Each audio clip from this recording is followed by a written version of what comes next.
ఈరోజు కార్తీక మాస బహుళపక్ష చతుర్దశి మంగళవారంతో కలిసి వచ్చింది. దీన్ని కృష్ణ అంగారక చతుర్దశి అనే పేరుతో పిలుస్తారు. అలాగే ప్రదోష కాలంలో చతుర్దశి ఉంది కాబట్టి కార్తీక మాస శివరాత్రి. ఈ సందర్భంగా ఎలాంటి విధి విధానాలు పాటిస్తే సమస్త శుభాలు చేకూరుతాయో నేటి శుభం లాభం అనే శీర్షికను పరిశీలిద్దాం. ప్రధానంగా ఈరోజు ప్రామాణిక గ్రంథాల ప్రకారం ఋషులందరూ కూడా సూర్యుడికి ప్రత్యేకమైనటువంటి అర్ఘ్యం ఇచ్చారని ధర్మశాస్త్ర గ్రంథాల్లో చెప్పారు. కాబట్టి ఈరోజు అందరూ కూడా స్నానం చేసే సమయంలో సూర్యుడిని మనసులో స్మరించుకుంటూ స్నానం చేయాలి. ఓం సవిత్రే నమః అనుకుంటూ స్నానం చేయాలి. ఆ తర్వాత రాగి పాత్రలో జలము తీసుకొని మందార పూలు, గన్నేరు పూలు, జిల్లేడు పూలు వీటిలో ఏవైనా నీటిలో కలిపి ఆ నీటితో సూర్య భగవానుడికి అర్ఘ్యం విడిచిపెట్టాలి.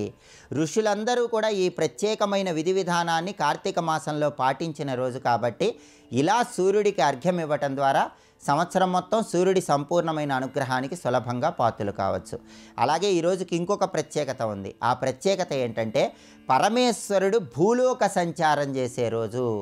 భూలోకంలో పరమేశ్వరుడు పసిబాలుడి రూపంలో సంచారం చేస్తూ ఉంటాడని కూడా ప్రామాణిక గ్రంథాల్లో చెప్పారు. అందుకే ఈరోజు 11 సంవత్సరాల లోపు పిల్లలకి అన్నదానం చేస్తే ఉత్తమ ఫలితాలు కలుగుతాయి. లేదా పప్పు బెల్లాలు 11 సంవత్సరాల్లో పిల్లలకి మీ చేత్తో పంచిపెట్టడం ద్వారా సంపూర్ణంగా శివానుగ్రహానికి పాత్రలు కావచ్చు.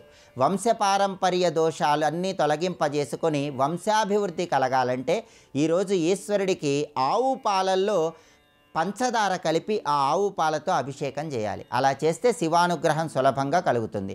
అలాగే అన్ని రకాలైన ఆటంకాలు, విఘ్నాలు తొలగింపజేసుకోవటానికి, అనుకున్న పనులు సకాలంలో పూర్తి చేసుకోవటానికి ఈశ్వరుడికి 3 కొబ్బరికాయలు కొట్టి, ఈశ్వరుడికి 3 కొబ్బరికాయలు కొట్టిన తర్వాత ఆ నైవేద్యాన్ని కుటుంబ సభ్యులందరూ ప్రసాదంగా స్వీకరించాలి. ఈ ప్రత్యేకమైన విధి విధానాలు పాటించడం ద్వారా శివానుగ్రహానికి ప్రతి ఒక్కరూ సులభంగా పాత్రలు కావచ్చు. కార్తీక మాసంలో వచ్చే మాస శివరాత్రి చాలా శక్తివంతమైన రోజు కాబట్టి ఈరోజు శివాలయంలో ధ్వజస్తంభం దగ్గర దీపం వెలిగించిన, నందీశ్వరుడికి సమీపంలో దీపం వెలిగించిన, శివాలయ ప్రాంగణంలో దీపదానం చేసిన శివానుగ్రహానికి ప్రతి ఒక్కరూ సులభంగా పాత్రలు కావచ్చు. అలాగే కార్తీక బహుళ చతుర్దశి మంగళవారంతో కలిసి వచ్చిన కృష్ణ అంగారక చతుర్దశి వచ్చింది. కృష్ణ అంగారక చతుర్దశి రోజు చేసే స్నానం కానీ, దానం కానీ, జపం కానీ, తర్పణం కానీ సూర్యగ్రహణం ఉన్నప్పుడు చేసే వాటితో సమానమైన ఫలితాలు కలిగింపజేస్తుందని ధర్మశాస్త్ర గ్రంథాలన్నీ తెలియజేస్తున్నాయి. అందులోనూ కార్తీక మాసంలో వచ్చే కృష్ణ అంగారక చతుర్దశి కొన్ని వేల రెట్లు విశేషమైన ఫలితాలను కలిగింపజేస్తుంది. అందుకే ఈరోజు అందరూ కూడా సూర్యుడికి తర్పణం ఇవ్వండి. సూర్యగ్రహణం ఉన్నప్పుడు సూర్యుడికి తర్పణం ఇస్తే ఎంత అద్భుత ఫలితం కలుగుతుందో అంత అద్భుత ఫలితం కలుగుతుంది.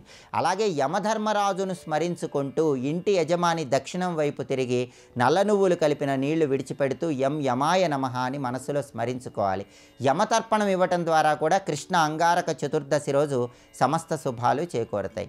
ఈరోజు ప్రధానంగా 1.25 కేజీ మినుములు కానీ, 1.25 కేజీ యవలు కానీ ఎక్కడైనా దేవాలయ ప్రాంగణంలో దానం ఇస్తే జన్మాంతర దోషాలన్నీ తొలగింపజేసుకోవచ్చు, సమస్త శుభాలు చేకూరతాయని ధర్మసింధు అనే ప్రామాణిక గ్రంథంలో చెప్పారు. కృష్ణ అంగారక చతుర్దశి సందర్భంగా యవలు దానమిచ్చినా, మినుములు దానమిచ్చినా విశేషమైన శుభ ఫలితాలు చేకూరతాయి. కాబట్టి కార్తీక మాసంలో వచ్చే మాస శివరాత్రి, కృష్ణ అంగారక చతుర్దశి సందర్భంగా ఈ విధి విధానాలు పాటించండి. సమస్త శుభాలను సిద్ధింపజేసుకోండి. ప్రదోష కాలంలో శివాలయ ప్రాంగణంలో చండీ ప్రదక్షిణ చేయటం ద్వారా, కొబ్బరి నూనె దీపాలు వెలిగించడం ద్వారా కూడా శివానుగ్రహానికి సంపూర్ణంగా పాత్రలు కావచ్చు.